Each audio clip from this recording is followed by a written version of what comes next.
Have you ever wondered how someone can remember the exact sound of a knife cutting through meat, but forget the scream of the person on the other end? That's the phrase that echoed through the interrogation room, coming from the mouth of a man who had been arrested for 2 days, a man with no prior record, no history of violence, but with something deeply wrong in his eyes. This is not a dramatization, it is aerial story. One confession made from inside prison, recorded by 3 federal agents, and which to this day no one has been able to fully explain. He didn't shake, he didn't hesitate, but he seemed to be describing something he hadn't experienced, or lived too many times. What you discover now may surprise you. Maybe he's not lying. Maybe he simply turned off the sound they most expected to hear. Watch this video until the end and you will get goosebumps. Because what started as a mysterious case about a missing victim has become a search for the sound that was not recorded, for the pain that was not heard. And now it all starts with an unanswered question. Why does he remember the blood, but not the reason? Daniel Riker never raised his voice. In more than a decade working as a forensic archivist at Huron Valley Psychiatric Hospital, he was known for only 3 things: obsessive punctuality, absolute silence, and an absurd memory for death dates.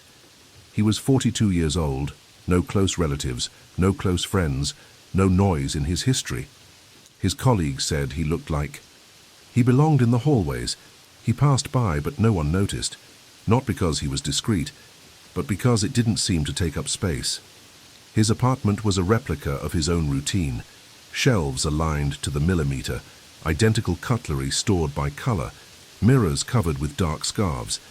Daniel left no reflections, only records. But inside a sealed box in the closet, labeled biohazardous waste materials, they found notebooks with perfect handwriting. Each page described a different woman, not with emotion, but with surgical precision. Routines, speech, facial expressions, and next to each name, a distinct red ink, 1 shade per victim. Daniel was not impulsive.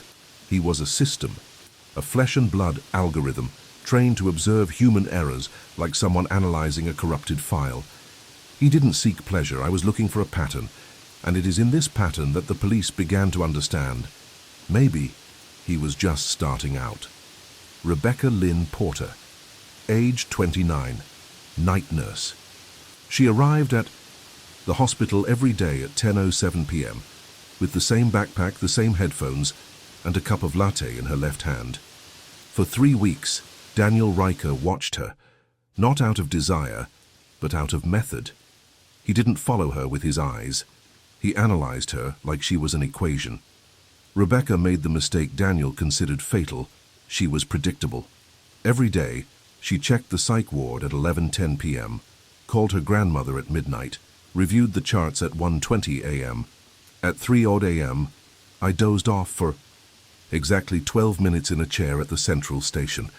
It was there that, without knowing it, she signed her sentence, not for sleeping, but to repeat. Daniel didn't feel angry. There was no momentum. There was a note. Her every route inside the hospital was drawn on a map that the police would find days later, hidden behind a loose sign in his closet. The most disturbing detail? The date of the disappearance had already been set weeks before. At the bottom of the map, in almost invisible letters, a sentence: silence 5, no scream, 0312. Rebecca was not chosen, it was calculated. The hospital had a sector that had been deactivated since 2007, the old autopsy wing sealed due to chemical leaks. No employee went there, not even the security guards. Daniel knew this because he was the one who created the false report about the contamination years ago. In fact, the room was intact, and it was slowly being modified. For months, he transported objects in biological waste bags, always at the times when hospital waste was collected. Inside, he created a controlled space, improvised acoustic insulation with foam from shipping containers, hospital vinyl curtains, lighting with cold-tone bulbs, calibrated to not generate shadows. In the center of the room, a stainless steel table, similar to those used for autopsies, but with adjustable supports to keep the body still without causing it to become rigid. Above the table, a thermal camera connected to an old laptop.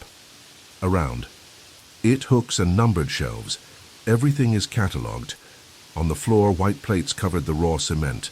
The smell was pure chlorine and iron. He tested the environment with precision, not to kill, but to understand what the body does before giving in. It was more than a room. It was a laboratory of silence, and he was ready for the experiment. On the night of the crime, Rebecca arrived at the hospital at 10:09 p.m. 2 minutes late. Daniel noticed, and it irritated him, not externally, but internally as an error in the system. He adjusted the execution of the plan to 120 seconds. It was the only flexibility he allowed himself. Nothing else could fail. At 11:14 p.m., she received a message in the internal system requesting support in the disposal room S13. The sender was an administrative technician, a non-existent profile created by Daniel weeks before. Rebecca responded with a simple, "Okay," and it was. The hallway leading to the deactivated wing had flickering lights. Another detail manipulated. A specific circuit breaker had been turned off moments before. She walked without hesitation, as she did at every call, but she stopped when she found the door ajar and a beam of light escaping from the crack. She knocked twice, no answer. She pushed the door open, and there he was. Daniel wore gloves, a surgical mask, and a white lab coat. In his hand, he held a glass jar. "Careful, contaminated material," he said, his voice low and neutral. "Can you help me with the light?" "Over there." Rebecca entered. When he turned to look in the direction of the lamp, he felt the sting. He didn't have time to react, not even understanding. The last thing she saw was the red hand of the clock, showing exactly 3:10 a.m., 2 minutes before the scheduled time. But Daniel did not back down. The experience had already begun. Rebecca woke up slowly. Her eyes were half closed, their focus distorted by the administered substance. She still felt no pain. She still didn't understand. She was lying on a cold surface, her arms and legs restrained by surgical bandages, her breathing slow and rhythmic. The lamp above her head created a halo of light that prevented her from seeing more than a few inches away. But there was a shadow, a motionless figure. Daniel. He didn't speak. He didn't introduce himself. He just watched.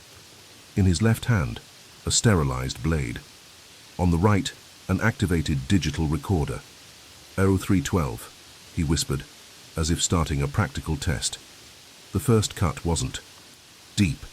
It was a calculated scratch on the side of her thigh, meant to elicit a physiological response without severing any nerves. Rebecca flinched, but she didn't scream. He registered, reflex yes, sound absent. He continued with 3 more cuts in symmetrical locations, one on the forearm, another behind the knee, the last one below the collarbone, all made with geometric precision. Between each one, intervals of exactly 47 seconds. Rebecca cried silently. She tried to move her head. She tried to say something, but the sedative inhibited her vocal cords without cancelling her consciousness. That's what he wanted, to see the resistance without hearing the reaction. Daniel wrote down every detail: skin temperature, heart rate, eye dilation. In the notebook, a title, Nonverbal Screaming, Phase 1. And then, at 3:41 a.m., he stopped. He touched the knife. He put his ear to her chest, and he whispered, "Not screaming, is accepting." Rebecca, for the first time, tried to speak. But nothing came out. Daniel smiled. For him, the experiment had been an absolute success. When he finished, Daniel didn't run away. He didn't get rid of the knife. He didn't cry. He didn't hesitate. He didn't look back. He moved as if he were cleaning up an ordinary laboratory after a routine experiment. Each step had already been viewed dozens of times, and everything was followed to the letter. First, he turned off the central light.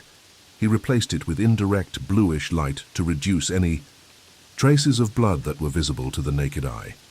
Then he began cleaning. Sterile gauze compresses over each cut, saline solution on the skin, and application of povidone iodine to mask the residual odor. The tools were dipped in absolute alcohol, then individually packaged in zipped plastic and placed in a hospital thermal backpack, as if they were clinical samples. He cleaned the floor with a product used in operating rooms that even eliminates latent prints. The notebook has been disassembled, the recorder formatted. But the most disturbing thing was what he didn't delete. In the center of the room, on the steel table, he left his body positioned in the supine position, his arms aligned perfectly alongside his torso. No visible injuries at first, no traces of explicit violence, just an expression, calm. Above it, hanging by a thread, a fake badge with the inscription, "Silence confirmed, 0347. It wasn't a crime scene, it was a display case. Daniel didn't want to hide it. He wanted to show it, but in his own way. And so, with the coldness of someone closing a file, he locked the room door, returned to his sector, washed his hands with neutral soap, and clocked in at 5:03 a.m. No rush, no guilt, because to him, everything was clean. Rebecca was not buried. Daniel did not hide her in a dense forest. He did not throw her body in a river. He did not fragment her bones to delay the forensic examination. He did the opposite. He left her body where he knew it would be found one day, but not because he was in a hurry, because he was certain. He chose his time. 48 hours after the disappearance, during a routine inspection of the hospital's thermal storage, a technician noticed something strange. One of the conservation chambers, theoretically inactive for years, was in operation. There was no recent record of use, no names listed, but the temperature was 2 degrees C. And in there, Rebecca. The body was intact, without cadaveric rigidity, preserved, as if it had been prepared for autopsy, but never dissected. The position was meticulous, hands on the belly, eyes closed with surgical cotton, hair aligned as if recently combed, no visible bruises, not a drop of blood around. Beside it, a metal tray with 3 objects, a mirror without reflection, a digital clock showing 0347 and frozen, an envelope with the inscription, "Absent cry, case closed." There was no signature, no fingerprints, no clues left on impulse. Everything was control. The investigators quickly understood. This was not a disappearance, it was a manifesto. Daniel didn't want to disappear with the evidence. He wanted them to survive. I wanted the absence of noise to be noticed, and it was. What he didn't foresee was what was inside the envelope. A fragment of skin, not hers, and a sentence scrawled on the back. She understood. Would you understand? The body was there. But the real burial was the silence that no one could explain. The discovery of Rebecca's body shook the hospital. The police were called. The ward was isolated, and for the first time in years, that forgotten sector gained the spotlight. But what appeared to be just a scene meticulously constructed for shock value began to reveal itself as something even darker. A structure. A pattern. It was a federal detective, Lauren Hale, who found the first concrete clue. While analyzing the envelope left next to the body, he noticed that the paper had standardized micro holes. It wasn't plain paper. It was old hospital form paper, the same paper used for internal records in the 1990s. Hale requested access to the archive, where he found an identical batch. Almost all were intact, except for one. Plug S1038, patient DR. Filed by a technician named Daniel Riker in 2003. Inside the card, stuck to the back, there was a post-it with 3 numbers, 3, 12, 47, and an acronym, NV. At the time, nothing made sense. But by cross-referencing the data with the thermal system's surveillance camera, which was partially recovered, they discovered something impossible. The recording always stopped at the same minute. So 3:12, exactly the moment recorded on the record. It wasn't a defect, it was manual blocking. Someone had programmed it to freeze the image there. The system identified that nothing else existed after that time. But what caught the most attention was the audio. For 47 seconds, an almost imperceptible sound, no shouting, no voices, just breathing, paced. Slow, as if someone was waiting. It was at this point that the investigation stopped looking for a body and started looking for logic, because the traces left did not point to an error. They pointed to someone who wanted to be followed, someone who, for the first time, had stopped just observing, and he was driving. Daniel Riker was arrested 3 days after the discovery, but not because he ran away, not because he covered his tracks in a hurry. On the contrary, he continued going to work. Promptly at 9:57 p.m., as always, he clocked in. He sat in the file room. You drank your coffee without sugar, and he read for 43 minutes an old manual of surgical procedures. He didn't hide anything, because in truth, he didn't see what he did as something to be hidden. When the Special Crimes Unit team entered the hospital, he simply looked up. He folded his hands on the table and said, "They took longer than I expected." No irony, no sarcasm, just observation. He was led handcuffed through the corridors. Many recognized him, but nobody reacted, because in silence something was confirmed among the employees. He had always been strange. It's always been there. And now everything made sense, except one thing: the calm, that absence of astonishment, as if everything was already foreseen. During the transfer to the police station, Daniel didn't say anything, but his eyes scanned the night landscape through the car window as if he were cataloguing it, measuring distances, studying possibilities. In his pocket, they found a folded piece of paper. A single word was written in the center: "Next." The agents were silent. In the cell, Daniel asked for just one thing: a notebook and a pen.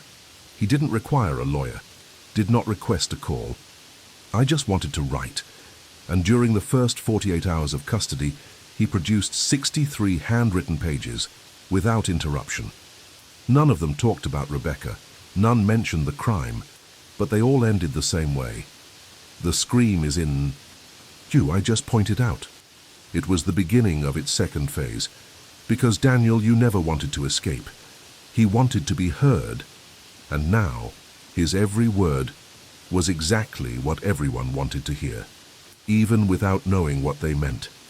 On the morning of the third day of detention, Daniel agreed to speak, not as a defendant, not as an accused, but as if he were being interviewed for a documentary. The recorder was turned on, the camera was positioned, and he began with a sentence that seemed to have been rehearsed for years. "She didn't scream, and that none was confirmation." The police chief insisted, "Do you confirm the murder?" Daniel blinked slowly. "Confirms the experiment. The scream didn't come, but the pause came, exactly like the other times." For the first time, the investigators looked at each other. "Other times?" He smiled, but he didn't answer. For 2 hours, he described the room environment, the instruments used, the dosage of the sedative. He spoke with the precision of a forensic report. It detailed pulses, temperature, interval between cuts. But he never used the term victim. He called Rebecca experimental subject 5. It all seemed part of a project, as if I were defending a master's thesis. No guilt, no emotion. The most disconcerting moment was when he was asked why he chose that method. He replied, "Because the scream is what you expect, and I study what comes before that. The hesitation, the look, the acceptance." And he added, "You think terror is in the noise, but it lives in what is never said." The room fell silent. No one knew if it was delirium or extreme lucidity. Daniel seemed pleased with the reaction, and he ended his speech with a whisper that the microphone barely picked up. "If you listen carefully, the scream is still there, in everyone."